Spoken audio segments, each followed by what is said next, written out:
अस्सलाम वालेकुम। आज की वीडियो में आपको करवा रही हूँ फर्स्ट ईयर बॉटनी का बोर्ड का जो एग्ज़ाम हुआ है, यानी कि जो 2021 का जो पेपर होगा वो हम आज की वीडियो में इंशाल्लाह सॉल्व करेंगे। हमारे पास पहला सवाल है, gametophyte generation is dominant in. तो आपको पता चाहिए कि गेमेटोफाइट जो थी वो ब्रियोफाइट्स के अंदर डोमिनेंट थी, ट्रैकियोफाइट्स के अंदर स्पोरोफाइट जनरेशन जो होती है वो डोमिनेंट होती है। दोनों का बेसिक डिफरेंस था। उसके बाद है oxygen becomes attach to ribulose bisphosphate, या कह लें राइबोलोज 1,5 बिसफॉस्फेट ड्यूरिंग, ऑप्शन में कह रहे हैं C3 pathway, C4 pathway, kelvin pencil cycle या फोटो रिस्पायरेशन। तो आपको याद होगा कि डार्क रिएक्शन के पहले प्रोसेस में जहाँ कार्बोक्सिलेशन हो रही थी वहाँ पे ये चीज़ जो होती है वो कंबाइन करती है कार्बन डाइऑक्साइड के साथ in the presence of enzyme Rubisco, जबकि यही चीज़ जो होती है वो कंबाइन कर जाती है ऑक्सीजन के साथ, और ये सारा प्रोसेस कहलाता है फोटो रिस्पायरेशन। ये लिखा हुआ है पेज नंबर 253 के ऊपर, 254 के ऊपर। ये आपको लिखा हुआ मिल जाएगा कि जब राइबोलोज बिसफॉस्फेट जो ऑक्सीजन के साथ कंबाइन करता है और उसके रिजल्ट में जो है वो बाय प्रोडक्ट कार्बन डाइऑक्साइड बनता है। पूरा प्रोसेस फोटो रिस्पायरेशन कहलाता था। ठीक है, उसके बाद है कि this disease is caused by arbovirus. तो मैंने कोई MCQs कराया था, उसमें पूछा हुआ था कि अर्बोवायरस का मतलब क्या होता है। तो उसका मतलब होता था अर्थोपॉड बॉर्न वायरस। तो जो अर्बोवायरस से वो क्या कराए थे, इंसेफेलाइटिस, डेंगी और इसके अलावा येलो फीवर जो होता है वो अर्बोवायरस की वजह से हो रहा होता है। अर्बोवायरस वो वायरस होते हैं जो कि बेसिकली किसी इंसेक्ट या अर्थोपोड से जो होते हैं वो ट्रांसफ़र हो रहे होते हैं और वो करवा रहे होते हैं येलो फीवर। तो मैंने बात बताई थी कि वायरल डिजीज़ आपने अच्छे से उनके कॉजेटिव एजेंट के साथ याद करनी थी। फिर उसके बाद क्वेश्चन 4 था, ही प्रपोज द 5 किंगडम सिस्टम। तो वो था विटेकर, आपकी बुक में लिखा हुआ है क्लियरली। उसके बाद है कि नॉस्टॉक फिक्सेस नाइट्रोजन इन। तो मैंने ये तो बता दिया था कि नाइट्रोजन फिक्सेशन जो होता है वो साइनोबैक्टीरिया नॉस्टॉक का इंपॉर्टेंट फंक्शन होता है, लेकिन आपकी बुक में बताया हुआ था कि वो बेसिकली हो कहाँ रहा होता है। तो वो होता है हेट्रोसिस्ट के अंदर। पेज नंबर 112 पे आपको नॉस्टॉक की हेडिंग में लिखा हुआ मिल जाएगा, इसको हाईलाइट कर लें, इंपॉर्टेंट पॉइंट था। ठीक है, उसके बाद था कि it has its own DNA। तो मैंने एक पेपर कराया था मैक का, उसमें मैंने बताया था कि न्यूक्लियस के अलावा जो है वो माइटोकॉन्ड्रिया होता है और क्लोरोप्लास्ट, वो दो मजीद ऑर्गेनल्स होते हैं जिनके अंदर अपना DNA प्रेजेंट होता है। तो यहाँ पे वही वाला सवाल आ गया। देखिए यहाँ पे माइटोकॉन्ड्रिया ऑप्शन में गिवन है, तो हम यही चूज़ करेंगे। यहाँ पे करेक्ट आंसर हो जाता है माइटोकॉन्ड्रिया। उसके बाद था फोटोसिंथेटिक बैक्टीरिया लिबरेट इट। तो यानी फोटोसिंथेटिक बैक्टीरिया क्या चीज़ लिबरेट करता था, ये वाला सवाल भी हम डिस्कस कर चुके हैं किसी पेपर में, मैक के पेपर में शायद, कि सल्फ़र लिबरेट करता है फोटोसिंथेटिक बैक्टीरिया, और वो यूज़ करता है instead of oxygen hydrogen sulphur यानी H2S, इसीलिए वो सल्फर लिबरेट करता है। ठीक है, उसके बाद है it is the only living genus of Sphenopsida. तो वो होता है इक्वेसिडम। पेज नंबर 163 के ऊपर आपको लिखा हुआ मिल जाएगा। ठीक है, इसके अलावा आपको बताना चाहिए राइनिया जो था वो सिलॉप्सिड की एग्जांपल थी, जबकि उसकी लिविंग फॉसिल होती है। साइकिड्स जो थे वो जिम्नोस्पर्म की जो सब डिवीजन थी साइकस, उसकी बेसिकली एग्जांपल थी। और पाइनस जो होता है जिम्नोस्पर्म की डिवीजन कॉनिफर की एग्जांपल थी।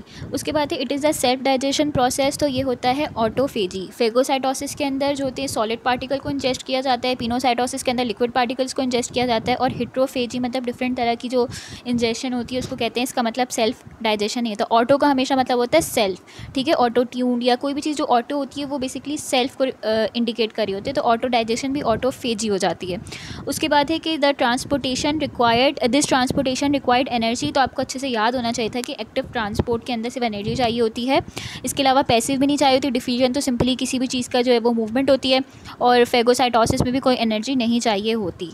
उसके बाद है क्रिस्टाई इज़ द पार्ट ऑफ। तो क्रिस्टाई जो थे वो माइटोकॉन्ड्रिया के पार्ट होते हैं। आपने क्रिस्टाई और सिस्टर्नी को कंफ्यूज नहीं करना। सिस्टर्नी जो होती हैं वो बेसिकली वो होती हैं कंपार्टमेंट्स होती हैं गोल्गी अपैरेटस की। बाकी माइटोकॉन्ड्रिया की जो इनर मेम्ब्रेन की इनफोल्डिंग्स होती हैं उसको क्रिस्टाई कहते हैं।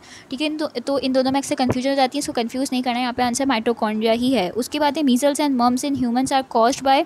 तो वो होते हैं ऑप्शन सी पैरामाइक्सो वायरस होता है। ठीक है, तो उसके बाद अगला सवाल है hepatitis type which passes through blood from mother to child during pregnancy. तो वो होता है हेपेटाइटिस सी। पेज नंबर 97 पे बात लिखी हुई है। तो आपने देखा कंसेक्यूटिवली 2 सवाल जो है वो चैप्टर 5 से आए हैं। तो यानी ये चैप्टर MCQs के लिहाज से भी बहुत इंपॉर्टेंट हो जाता है। बहुत सारे पॉइंट इससे MCQs के लिए बन सकते हैं, जिस तरह से आपने 2 सवाल यहाँ पे देख लिए हैं।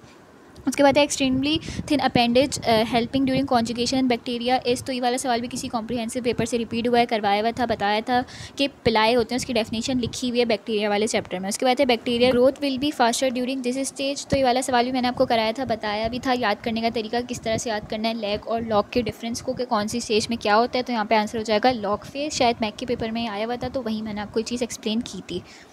फिर था protoctist having isomorphic alternation of generation. तो अच्छे से याद होना चाहिए आपको कि अल्वा के अंदर जो होती है आइसोमॉर्फिक ऑल्ट्रेशन ऑफ जनरेशन होती है। मैंने रीज़न भी बताया था क्यों होता है, ये भी शायद किसी कॉम्प्रिहेंसिव पेपर से ही सवाल रिपीट हुआ है, करवा चुकी हूँ मैं, ठीक है। उसके बाद है most serious plant disease caused by this class of fungi, तो वो होते हैं एस्कोमाइकोटा, ठीक है। बुक में चीज़ लिखी हुई है, जब आप एस्कोमाइकोटा वाली हेडिंग खोलेंगे जहाँ पे लिखा हुआ है मेरे ख्याल से 139 के ऊपर पेज नंबर ये लिखा हुआ है, उसकी हेडिंग में मेरे ख्याल सबसे जो पैराग्राफ की जो लास्ट लाइन है उसमें बताया हुआ है कि सबसे सीरियस प्लांट पैथोजेंस जो होते हैं वो यही होते हैं, इसी क्लास से बिलोंग करते हैं। तो ये काफ़ी जिनकी रीड अच्छी थी तो उन्होंने इसका सही आंसर लगा लिया होगा।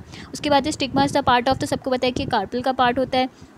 फिर है ascocarp having small opening at the apex is called, तो ये होती है पेरीथीकियम, ठीक है। एपोथीकियम के अंदर ओपन एंड्स होते हैं, क्लेस्ट्रोथीकियम के जो एंड्स होते हैं वो क्लोज होते हैं, और पेरीथीकियम होती है जिसके अंदर स्मॉल ओपनिंग होती है, स्लिट लाइक ओपनिंग होती है, तो वो पेरीथीकियम ही होता है, ठीक है। सी फॉर क्लोज, सी फॉर क्लेस्ट्रोथीकियम, इस तरह से याद रखना था। और एपोथीकियम का आप इसको याद कर लें कि जैसे ओपन और एपो की साउंड सिमिलर है, तो आप इसको इस तरह से जो है वो याद कर सकते हैं कि एक ओपन हो गया, क्लोज हो गया, और एक पार्शली ओपन या स्लिट लाइक हो गया, तो तीसरा हो जाता है पेरीथीकियम। प्रोटोथीकियम कोई चीज़ नहीं होती थी।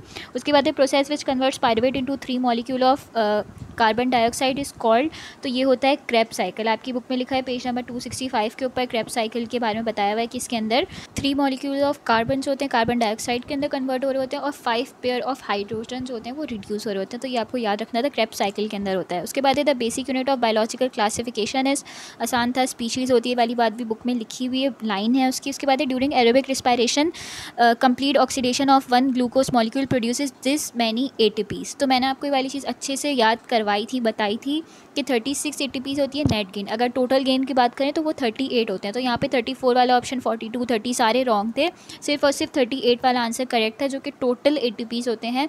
उसके बाद 2 क्योंकि लिंक रिएक्शन के अंदर यूटिलाइज हो जाते हैं, तो फिर यहाँ से इस तरह से जो होता है नेट गेन जो होता है 36 ATP हो जाता है। यहाँ पे आके हो जाता है वाला पेपर कंप्लीट 2021 का सेक्शन A। आई होप सबका पेपर बहुत अच्छा हुआ होगा। Thank you.